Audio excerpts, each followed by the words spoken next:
to the JPT Sub, everyone. In today's video, we're going to be taking a look at just replacing this bumper track with a section of track that'll run all the way to the end here, just to, if nothing else, improve the looks.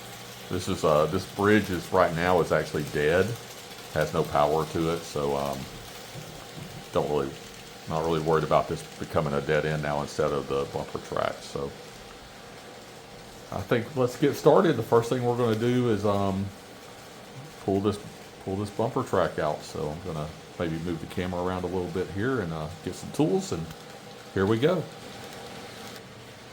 Okay, probably not your most orthodox tool for removing track, but it's flathead screwdriver. Promo screwdriver. We'll leave who I got it from out of this. So was not frame related at all. So let's see here. There we go. So this thing wasn't in there really very tight anyway, so you can see the bridge actually is not mounted. So there you go. That's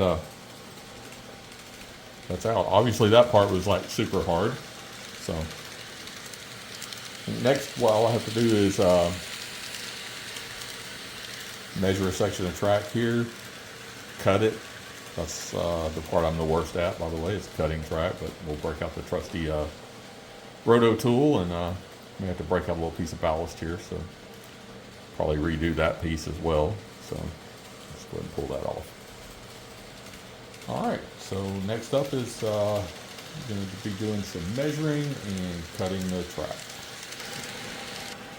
Okay, looking at it from a different angle here, we got our calipers out, and actually I think probably should do it this way.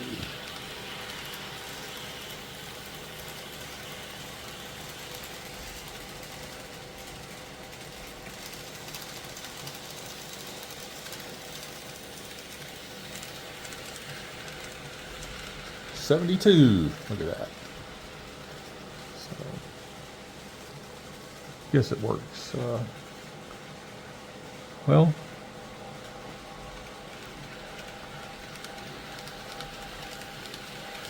so it's funny, if I turn it this way, it looks perfect 72. Turn it this way. I guess, yeah, that works, yeah. Okay, so it matches. It's just so 72, so I got to cut me a piece of unit track 72 inches, or 72 millimeters. Sorry. I'm still struggling with the switch back and forth between metric and US measurements. All right. Okay, back over here at the workbench. Got my Kato unit track. I've got some, because this is what I have on hand, so I have some 20-010 186 millimeter or 7 5/16 inch straight track here. I'm going to use a piece of this to cut down to the size I need. I really only need 72 millimeters, which is about 3 inches of this, so it's way less than half. But it's what I have. I don't have any of the 4-inch track left, so which would probably have less waste. But so we're going to go with that, and take a piece out here and get it on our workbench. And you can ignore the lighting test going on over here for the the cars and stuff. Just still part of a test, and believe me, don't judge me on my wiring. It'll look much worse once I get it installed than it does just sitting on the workbench. So there we go. All right, so we got this. So yeah, we need like we measured it out here where we needed our 72 inches. Or 72 millimeters, man, I gotta really know what's that. So it's right past this tie right here. So I'll get my marker here, and we're gonna mark that.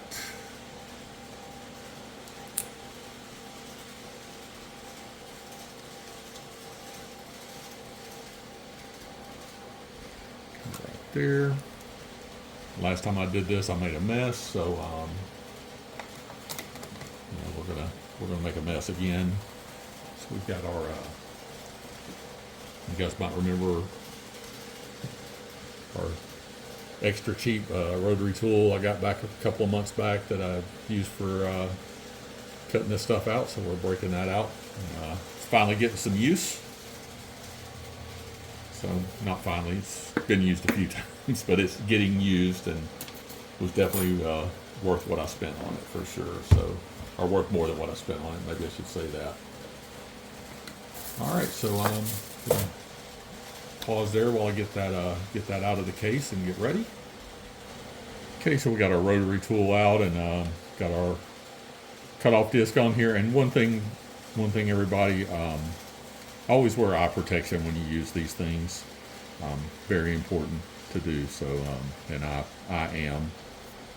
wear glasses anyway, but definitely eye protection with these because little pieces flying everywhere. I mean, these things are really, really powerful. So I know you guys don't want to hear this thing. I know you don't want to hear this thing spin all the time, so I'm going to cut it and let's see what we get. And hopefully, I can do a not straight cut this time.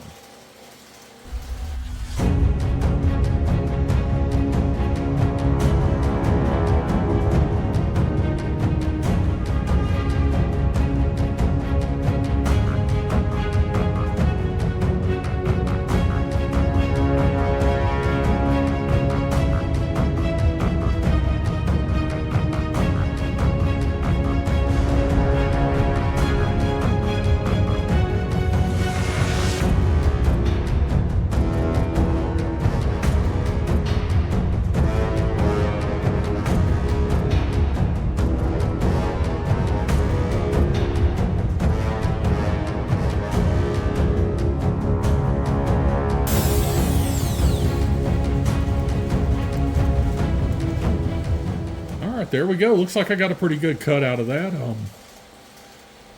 Might be a tad off there, but let's take it over and see how it looks. Okay, we're back here for a look and just eyeballing this thing. It's going to be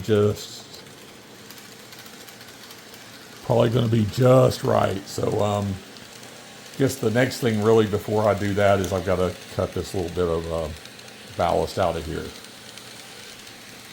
And I'll be the first to admit I use some very unorthodox ways of doing things here. So we're going to just use my hobby knife here and cut this out. Helps when the blade stays in it. Forgot I actually had a little piece tacked in here for there's a gap right here at the at this end that you can't see in the video there, but that piece covers that up, so I can work around that again as I get this piece cut out here. So we're cutting through that, cut through nice and clean. Another cut through nice and clean there. See if we can just pop up just a little bit of ballast here.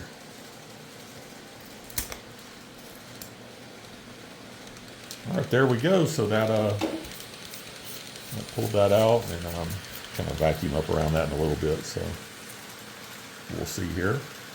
All right, so this is what I had here blocking that. So I'm going to have to you'll get another little scrap piece of styrene to glue in there real quick. So we'll stop right here for a minute. Okay, so I got me a little piece of white styrene here to put in there. Probably should have thought about painting that before I put it in here, but the old one I didn't paint either and it didn't show. So, and that's really, again, that's just to cover this little gap that's in here so that when I put some glue on here and stuff, it won't just drop through into everything else there. So now for the moment of truth, we're going to try our piece of track here. So I'm going to lift the end of our bridge up here so we can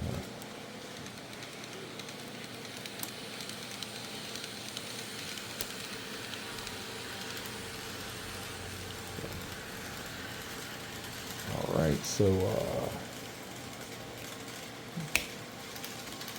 kind of sit it down in there, and it's a little tight, but man, that's a perfect fit.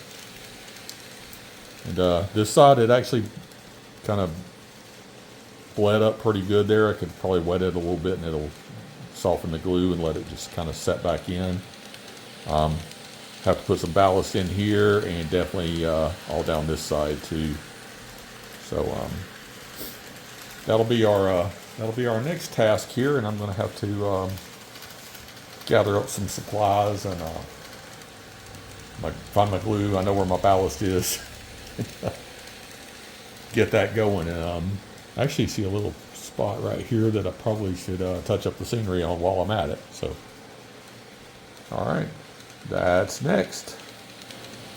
Okay, so we got our stuff together here. PVA glue, Elmer's, some Kato ballast, paintbrush, and a spoon. Sounds funny, right? But that's what we're going to use. So this side's going to need a little more than the other, so we're going to put a little glue in here.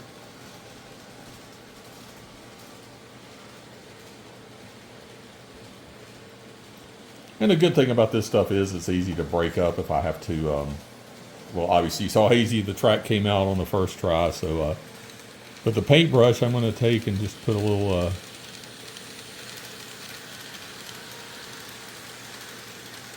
glue down this side.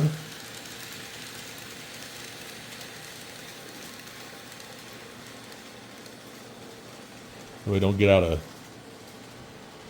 control of my glue here. I'm very very bad about getting out of control with how much glue I use sometimes. So I found that by saving my old paintbrushes and just cleaning them up a little bit, I can use them for glue, spreading glue, and not make a mess. And make sure fill in that hole there. Spread that out a little bit.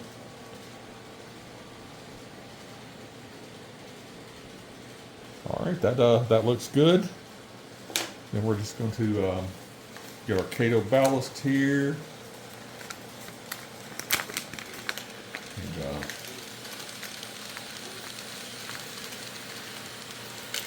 I'll use more than I need to here, but a little spoon of ballast.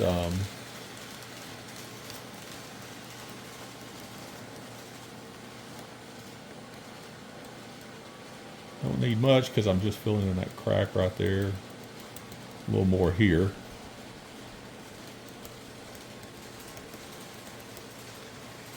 Then we'll put the rest on this side.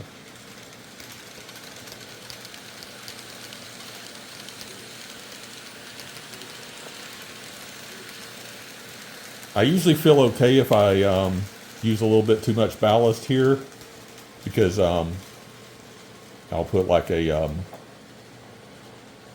piece of a stocking or something over the end of my shop vac and vacuum it up, and that way I can just recoup it.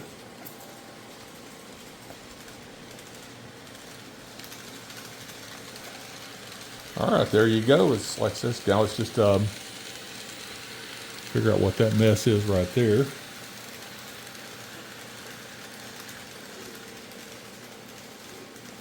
Something hung in the scenery there, maybe a piece of ballast or something. Get that out of there. There we go. All right, the only thing I got left to do is I'm going to find a little piece of shrubbery or something to go right here, cover that little spot. So, but yeah, what do you think, guys? I mean, quick, easy little project this morning. Well, whenever you're watching it, but it's morning for me when I'm working on it here. Definitely looks better. We'll take a look at it here when it's dry, and I have that other little piece of scenery in there, and you guys can tell me what you think. Okay, so here we go. With that all done, I think that makes a lot better look there. I mean, doesn't look like the train's just getting ready to crash into a bumper there. And I mean, you know, just ignore that if we kind of, you know, if you actually moved in a little bit here where you didn't see that was the end of the track. Definitely looks a lot better, right? I think that was a huge improvement. I know this was kind of a quick little project, and it really, say, add 15 minutes to on top of what the video was for me finding materials and getting things ready. But overall, I think we've made a huge improvement here. So very happy with that change. So move that in a little bit here. Sorry for the shaky camera, but definitely looks better. So thank you guys for tuning in. Hope you enjoyed it. Look forward to hearing any comments you have on what or how I did this, and you know, anything else you'd like to see on the layout. As always, you know, click like, love the comments. If you haven't already, subscribe. It's free. You'll get notifications of the different videos. Fun times. Hopefully it's entertaining. You all take care, and we'll see you on the next episode of the JPT Sub.